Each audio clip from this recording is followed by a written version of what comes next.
All right, everybody, I am back with a brand new movie review. I just got back from seeing Weapons, which is a brand new horror film that is highly anticipated. Now, I'm going to preface this review by letting you guys know horror is not my genre. I'm not a fan. I don't see horror films. I will tell you I have a deep love for the Nightmare on Elm Street franchise, which there hasn't been a movie in I can't even tell you how many years. And so outside of that, I don't like horror. It's one of those genres that it's not that it grosses me out. I just don't find it enjoyable. And so this is a movie, though, that intrigued me by the trailer. There are two that might fall in this category that I've seen recently. The other would be The Surfer with Nicolas Cage, which I haven't seen yet. And so this movie is very interesting, and it's going to be really hard to talk about this film without giving away spoilers, but I'm going to do my best. Now, first of all, this movie is directed by Zach Cregger, who is from the Barbarian fame. Now, I have not seen Barbarian. People tell me it's good. It's got a cult following behind it, but it is not a movie that I would choose to see. And so I went into this not knowing who Zach Cregger is or anything about this film. All I know is what I saw from the trailers. And the trailers tell you how the movie is set up. Basically, at 2:17 in the morning, a whole classroom of kids, they take off from their homes, run out into the dark, and they're not seen again. And this movie is about everybody involved, from the teacher from the classroom to the one kid that's left behind, to the parents, to the principal, everybody getting involved to kind of figure out what is going on. Now, it's very weird. At the beginning of the movie, you have a child telling you what happened.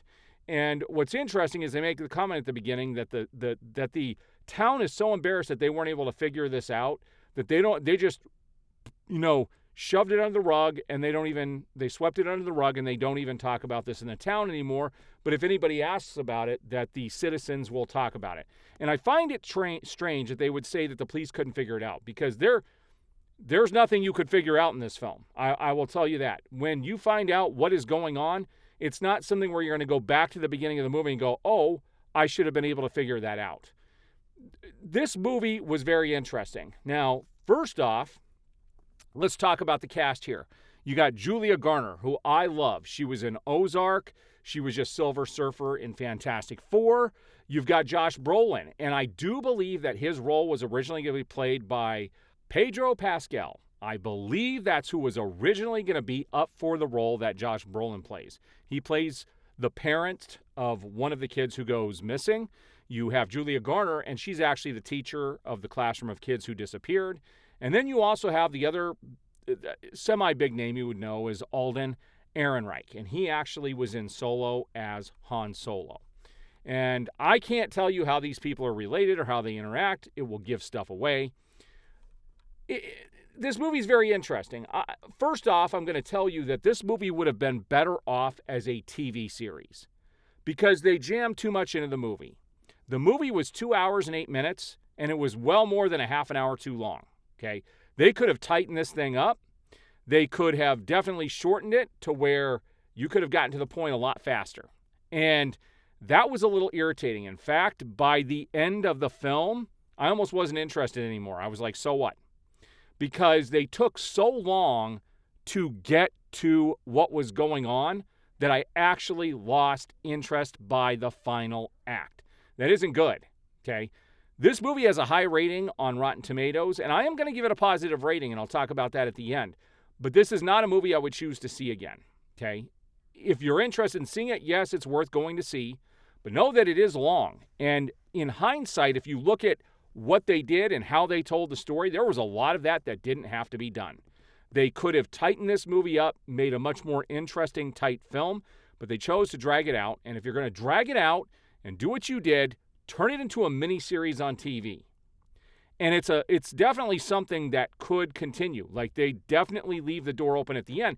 And in fact, when you get to the end and they kind of wrap everything up, then the movie ends when you're like, I wanted to hear more about the aftermath than what you just showed. Like, you got to the end, and then the more interesting part where they start to talk about stuff at the end, they glaze past it, move past it, and then it's over. And you're like, okay, it felt rather underwhelming.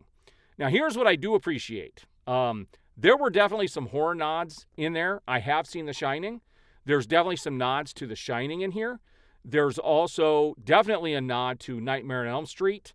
You'll see that. And hey, it's great to see Kathy Griffin getting roles again. And for those who have seen it, you'll get the joke, okay? The movie was very interesting. Let me put it that way. My wife and I did not say a single word about the film on the way home. We're trying to digest what we just saw. It's not a bad film, but I got to tell you, a lot of wasted time. I feel like my time was wasted, and I don't appreciate that when I see a movie. And so let's talk about my score at the end of the day. I'm making it sound like it's terrible, and it's not. The acting is great. I will tell you, Josh Brolin, I can't see Pedro Pascal being in his role. Josh Brolin did a great job. Julia Garner did a great job. I just think that the story could have been tightened up. They could have definitely tightened this movie up and made it a half an hour to 40 minutes shorter, and you would have had a killer film out there that I think people would have really enjoyed. But it was like the joke went on for too long. And I hate to use the word joke, okay, because it's not a joke. In fact, the movie's not a comedy. I saw someone's review where they had said that this movie was like a comedy, and it is definitely not a comedy. So don't go in thinking that this is a comedy, that it's funny. It's not funny. It's not a comedy. There were a couple of places at the end where you laugh at a little bit of the absurdity of what's going on, but it's not a goofy film. It's not a funny film. It just felt a little uneven as you get towards the end. I think the way they told the story in the first 2/3 was very engaging. Kind of reminded me of something like Lost. But then when you get to the final act, it's like a lot of what they told you with how they told the story at the beginning really doesn't. It does tie in, but it was unnecessary. And it's like, what the heck? You could have gotten to this a lot faster.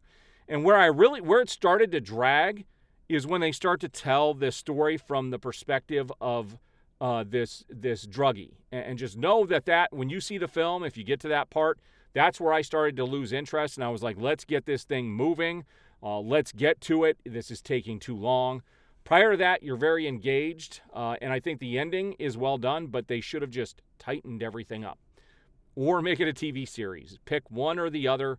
Don't try to jam it all into one film and show all this stuff when a lot of it could have been left out and made the movie a lot better. So let's talk about my score at the end of the day. Like I said, I would not choose to go see this in theaters again. I will not buy it. It's not something I will own. If it was ever on TV playing in the background, yeah, I'd probably watch it. If they make a sequel, I will definitely go see it. But it's not something I'm eager to watch again just because of how long it was and how much it sucks from you.